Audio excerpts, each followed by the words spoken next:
Ai, glória a Deus. Muito bem.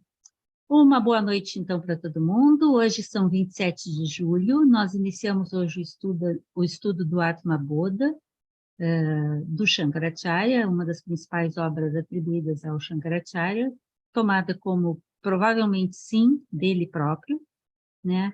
E hoje nós temos o nosso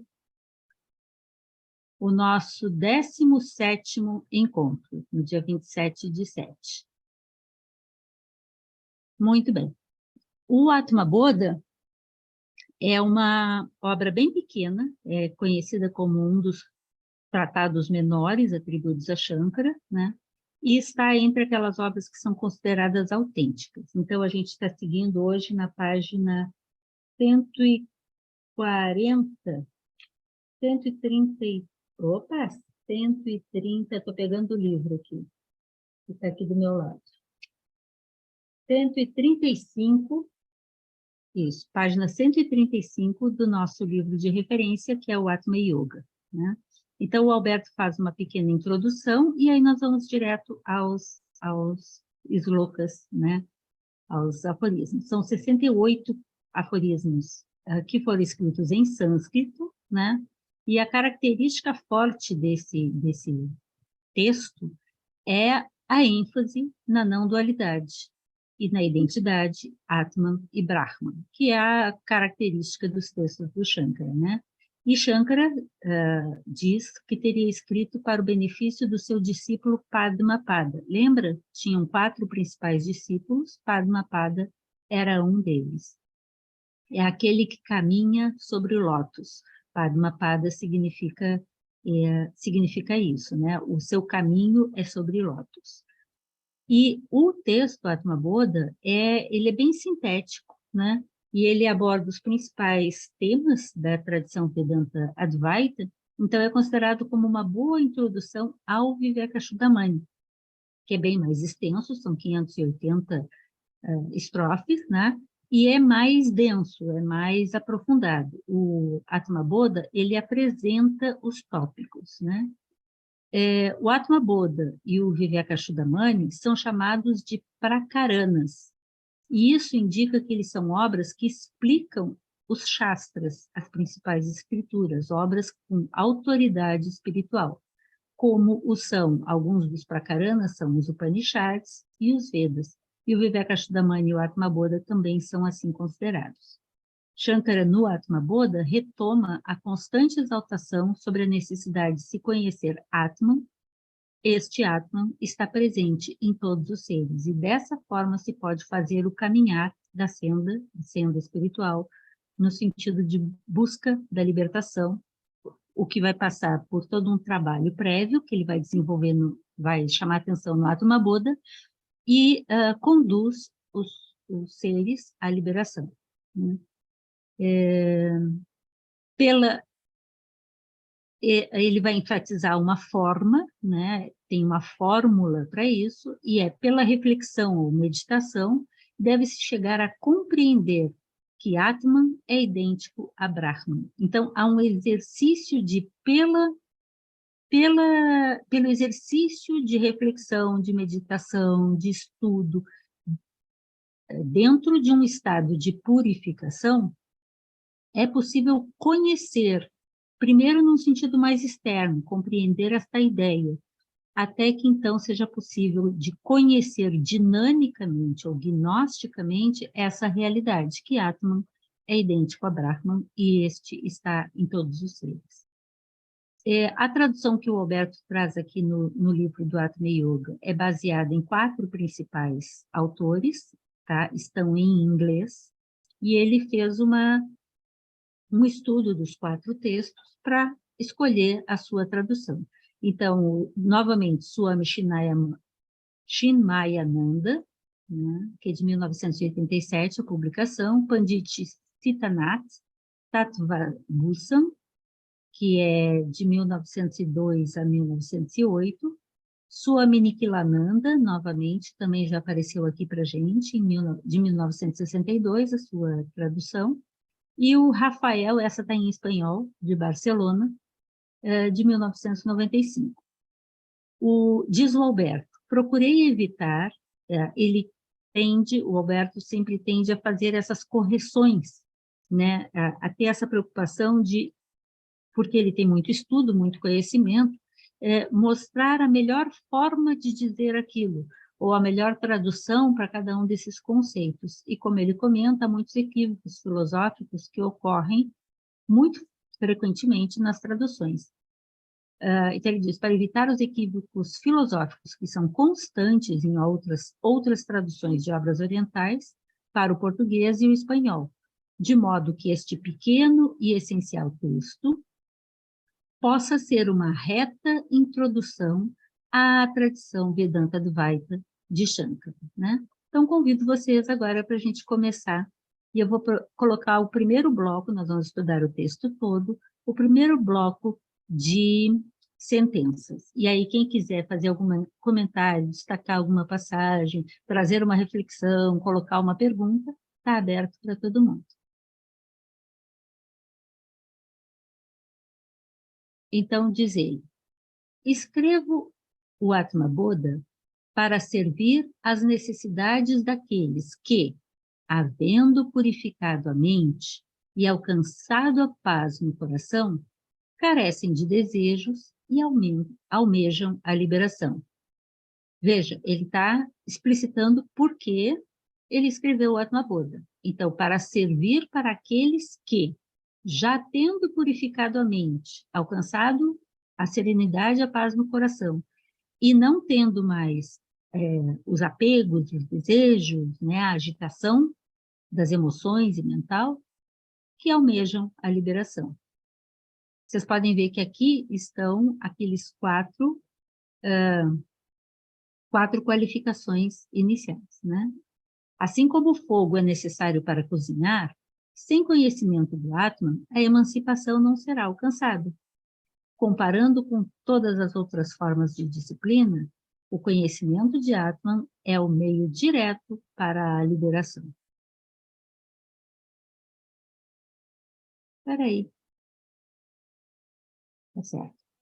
A ação não pode... Então, é necessário saber disso, pelo menos, para começar, para alcançar essa liberação. E conhecer, quando está aqui, o termo Atma Bodha significa Bodha é o conhecimento iluminado, Bodha é o mesmo sentido de conhecimento gnóstico, é o conhecimento dinâmico, não é mero conhecimento descritivo de Atma, né?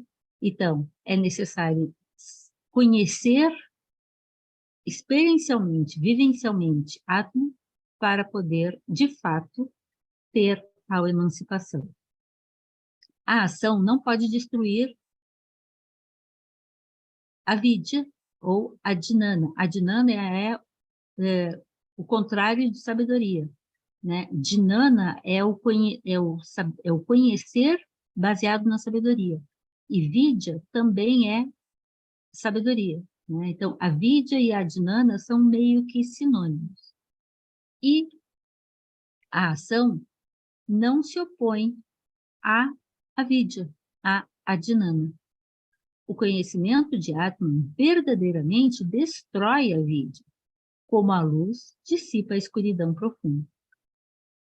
Atman parece ser finito devido à avidya. Parece ter limites, né?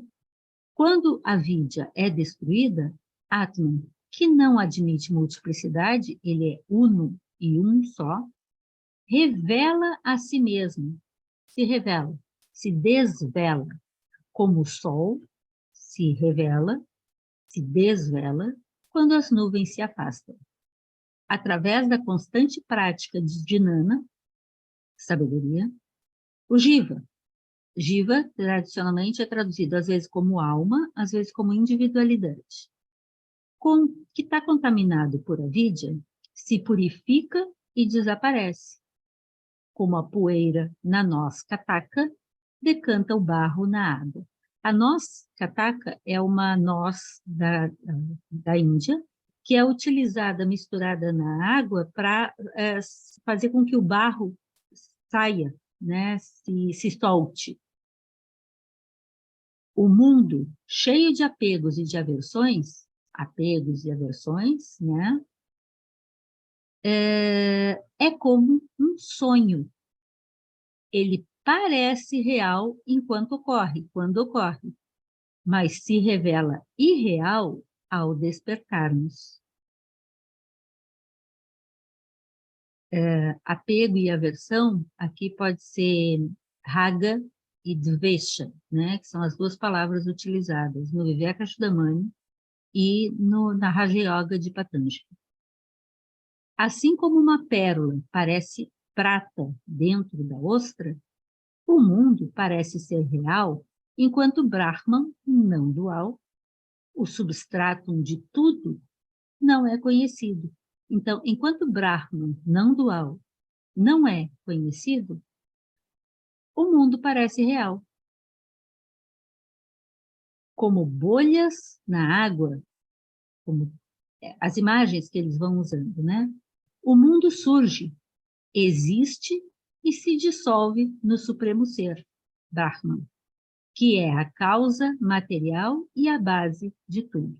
Em Brahman estão todas as causas intrínsecas e imanifestas que geram a possibilidade da manifestação. E aí entra a Maya, a Vidya, que velam, né, e fazem com que nós nos sintamos como parcelas desse todo, mas não o todo. E aí, quem tem algum comentário, levanta a mãozinha. Tem tanta coisa aqui, e eu acho ele mais... Enquanto eu estou esperando vocês levantarem a mão, eu vou falando. Eu achei o Atma Bodha mais simples para ser estudado do que o Vivekachudamani. E acho que dá para estudar o Vivekachudamani e recomendo. Mas o Atma Bodha é realmente uma boa introdução, porque ele vai tocar nos termos, nos tópicos, mas de uma forma mais leve, com menos terminologia técnica, enquanto que o Vivekachudamani, ele aprofunda mais o contexto filosófico da Vedanta Advaita, né? Muito bem. Walter, fala. O número 3 ali é bastante intrigante. Eu não entendi exatamente o que ele quis dizer com a ação não pode destruir a ignorância.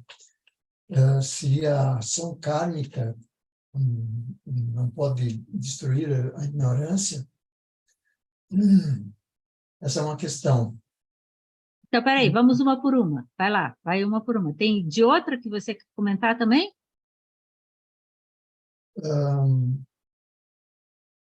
Sim, eu tenho. Então, vamos lá, vamos nessa, vamos nessa. Alguém quer ajudar aqui?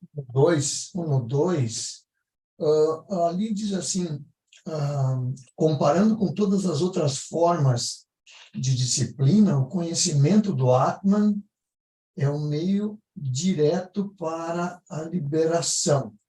O que eu entendi, assim, que eu imagino, assim, dessa frase, é que existem outros métodos para se fazer a jornada da senda, mas essa seria a mais direta no sentido de ir do universal ao universal diretamente, né? Sim. Não sei, é uma coisa assim que eu fico pensando, porque ele dá a entender, claro, que tem outras formas de se chegar ao mesmo destino. E o conhecimento de Atman, a meditação profunda em Atman, seria a que dá mais diretamente, ou talvez de uma maneira mais rápida. Mais direta, sem estados intermediários. Hein? Mais direta, sem estados intermediários. Sem etapas, porque é direto.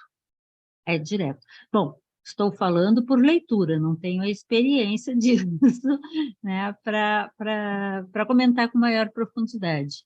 mas fica muito claro pelos textos que essa forma de conhecimento do Atman, de Atma Bodha, direto, né? Chegar a esta condição é uma forma de alcançar a liberação sem nenhum impedimento, sem nada que nos limite, sem nada que restrinja esse caminho. No entanto, não sei, Walter, se a interpretação correta seria dizer que nessa frase deixa claro que há outras formas, mas talvez, comparando com todas as outras formas de disciplina, e traduzam aqui disciplina talvez como formas de yoga, como a gente, quando estava vendo lá um dos primeiros textos, né, que estava explicado que yoga é essa capacidade de tornar organizado tudo de forma que a coisa aconteça. Então, há outras formas, mas nenhuma delas é tão direta, mas de qualquer forma, todas elas vão chegar nisso. Então, é desejável, e a gente vai ver no texto, primeiro não, mas mais ou menos nessa ordem, tem que ter um estado de purificação, o desenvolvimento de uma série de condições, competências, qualidades, inclusive intelectuais, de controles dos estados da mente, do karma e tudo mais, que aí se torna mais fácil, possível e estável realizar Atma Bodha, realizar o conhecimento de Atma, e assim alcançar a liberação. No entanto, todas essas outras formas são apenas ensaios para o que realmente precisa ser feito, que é o conhecimento do Atma. E antes de eu passar a palavra para o Bruno, sobre o item 3, eu acho que o Bruno talvez vá falar disso também, mas no Vivekachudamani, eu acho muito interessante que Shankara diz o seguinte, ele vai falar de Karma Yoga, Jnana Yoga e Bhakti Yoga. E ele vai dizer, se eu entendi, que Jnana Yoga e Bhakti Yoga realmente são formas de alcançar Atman. Mas que Karma Yoga não é uma forma de alcançar Atman, mas é uma forma de tornar possível você fazer o processo de conhecer Atman.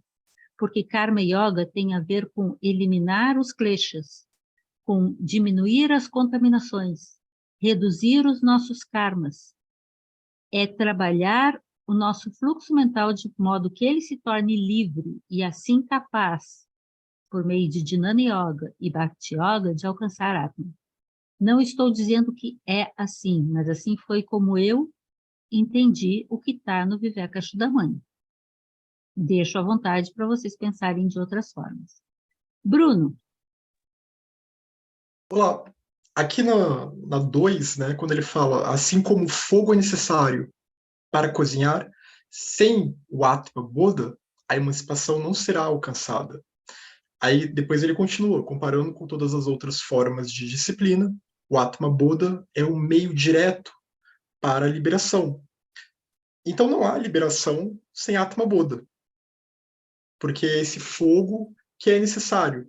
Significa que se a pessoa não tiver uma viveka adequada, e aí entra a questão da Jnana Yoga, se ela não tiver um discernimento adequado acerca do que é a realidade última e do que não é a realidade última, do que é o Atman, do que não é o Atman, significa que ela não alcançou ainda o desenvolvimento, né, o grau de uma mente desperta para realmente estar liberta, né? Porque conforme a mente vai despertando mais, aí essa libertação vai aumentando até alcançar lá o estado último, né? Uma mente plenamente desperta, totalmente desperta.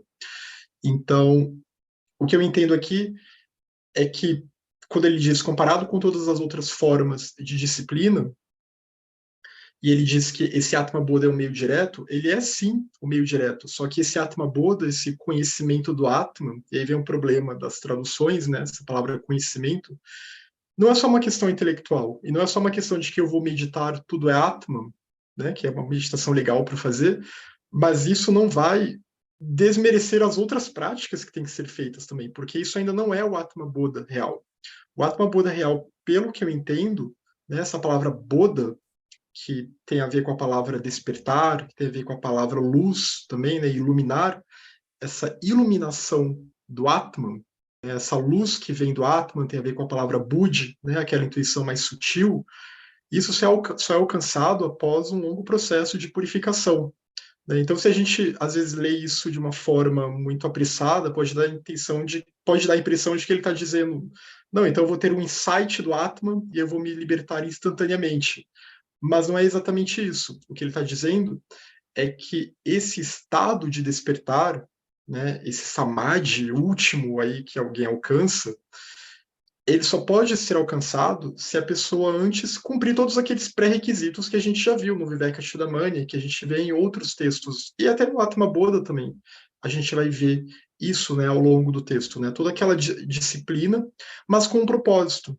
E o que eu entendo também é por isso que é importante a gente já começar a priori reconhecendo que há o Atman. Porque se a gente já começa com a visão correta das coisas, nesse sentido, né, com um mínimo de uma compreensão correta, isso já facilita do que outros caminhos que vão talvez negar o Atman ou que não vão focar tanto no Atman, e a gente vai acabar se voltando para outros focos secundários, talvez, e esquece desse foco principal, né, que é essa unidade de tudo, que é o um. Então, por isso, foca no Atman, porque esse é o meio para a libertação. E se a pessoa alcançar, então, esse Atma Bodha, né, que é um estado de mente, um estado de uma mente iluminada, obviamente ela vai se libertar, né, porque agora já tirou todos aqueles filtros, né, todas aquelas distorções. Mas é um processo longo, e acho que se conecta com o 3 também, né, que não basta só ficar performando, realizando rituais, porque eu entendo que a crítica dele a Karma Yoga é muito nesse sentido, porque no hinduísmo e em algumas escolas hinduístas mais tradicionais, a gente tem o que eles chamam de Karma Kanda, né, que você lá faz uma puja, você faz os rituais, e você acha que assim você vai purificar o seu karma e que assim você meio que está garantindo o seu moksha, está garantindo a Está sua garantindo o libertação. seu moksha, basta fazer não sei quantas prostrações, acender não sei quantas Exatamente. velas, dar 30 giros, né? E Exato. caminhar até É, a pedra da Caaba, né? Na Arábia. exatamente. E aí, nesse sentido, Não, então, eu entendo que a crítica vai muito por aí, né? Que só fazer isso não vai te trazer a libertação, porque qual é a cura da ignorância? É a sabedoria, né? As ações, elas são necessárias, é necessário que a gente tenha uma reta ação, que acho no Vivekachudamani, né, como a Jane já comentou, é aquela ideia de uma não ação, né? Uma ação em harmonia com a lei do karma, né? E não uma ação que vai gerar mais e mais problemas. Mas o fato é que, mesmo que eu execute muitas boas ações na minha vida, mas se eu ainda assim tenho uma visão errônea que guia as minhas ações, porque tem um eu lá que quer uma recompensa, ou eu acho que eu tenho um Atman que é só meu, que é individual, ou talvez eu acho que não há Atman, né? Se eu estou guiado por alguma visão errônea, por mais que eu possa ter méritos por ações que beneficiam todos as outras pessoas, os outros seres, né? A pessoa pode ser vegetariana, ela pode ter se purificado, etc. Mas ainda assim, ela não está faltando algo, que é justamente a Jnana Yoga. E também a Bhakti Yoga, claro, né? Ela se recolher, ela diminuir o poder desse eu e se voltar para, né, se prostrar mentalmente para o Atman, o que significa também para todos os seres, né? Já que ele está em tudo. E, ao mesmo tempo, entender, né? Tentar entender, por meio da meditação, ter um insight, ter a intuição acerca do que é essa realidade última, né? Nas camadas mais profundas da nossa mente. Então é aí que eu entendo também como que dá para conectar esse ponto 2 e esse ponto 3. eu concordo. Eu achei bacana que você está falando, porque assim, conhecimento do Atman é a tradução tradicional, mas concordo contigo. Eu fico olhando e fico pensando, para mim, vivência ou experiência me traduz um pouco melhor, mas também não é, porque tanto vivência quanto experiência é uma coisa para fora. Parece que você está colocando uma energia. Não, a gente tem que abrir espaço para a verdadeira energia que já está ali, é um desvelar dessa percepção. Aliás, nesse sábado agora, o Alberto vai fazer a palestra sobre Marga, o óctuplo caminho. E, interessantemente, o primeiro passo na quarta nobre verdade, que é Marga, o óctuplo caminho, é o reto entendimento. Nesse sentido de a reta percepção daquilo que é. Se você começa com uma concepção errônea, que, aliás, é um dos kleshas, uma das contaminações que atrapalham o nosso caminhar. Se você começa já sem uma percepção mais adequada, fica ainda mais difícil alcançar tal estado de Atma Bodha, né? Dessa iluminação no sentido de abrir um sol, né? Que mostra o sol que temos em nós mesmos, né? Não consigo achar uma palavra, eu prefiro chamar de Atma Bodha mesmo, para mim traduz, mas é uma palavra Bodha com a qual a gente tem lidado há muitos anos, eu no caso, né? Então ela começa a se tornar normal, né? Mas é essa ideia de ter essa reta percepção, compreensão profunda, vivência, experiência, de desvelar aquilo que você sempre foi, aquilo que você é. E se você começa o caminho de modo torto, você pode chegar pertinho, mas você não vai chegar lá. E por isso, tudo que vai aparecer no Atma Bodha e aparece nos outros textos, da necessidade dessa purificação prévia, estudo prévio, organização da sua vida, e isso é Karma Yoga. Porque a Karma Yoga te permite fazer essa limpeza do teu fluxo, limpeza do teu caminho, para que as tuas ações sejam dirigidas por Atman, e não mais dirigidas pelos teus resquícios kármicos, pelos teus kleshas que são as contaminações, né, ou as emoções perturbadoras, pelos teus skandhas contaminados, né, pelos teus sanskaras, que são as tendências que nós temos no nosso fluxo mental e que acabam conduzindo a nossa vida, e a gente acha que tem livre-arbítrio, mas, na verdade, segue aquilo que a nossa mente tem por vibração própria, das contaminações que a gente veio arrecadando, botando na mochila, né? E a gente não quer largar a mochila, a gente quer carregar tudo para mostrar tudo que a gente conseguiu. Temos, talvez, que desconseguir, né? Fala, Bruno. Na Bhagavad Gita, né, a gente tem passagens sobre o que seria uma Karma Yoga autêntica nesse sentido, né? Porque a gente tem toda aquela história de que o Arjuna, ele tá meio em dúvida, ele não quer ir para a batalha, e aí o Krishna vai lá, né? Krishna personificado, é claro, Krishna não era uma pessoa, Krishna é um princípio, né, um sinônimo para Logos, para Atman, mas o Krishna na história ele vai lá e fala, você não pode ficar parado, você tem que seguir em frente, você tem que agir de forma reta, né? E aí aquela coisa, o certo pelo certo, né? A retação pela retação, a ação que não tem um eu lá com expectativas de se beneficiar, né? Então é uma ação altruísta, é uma ação compassiva e é uma ação harmônica também. Harmônica com Atman. Muito bom. Mais algum comentário? Vou para a segunda página.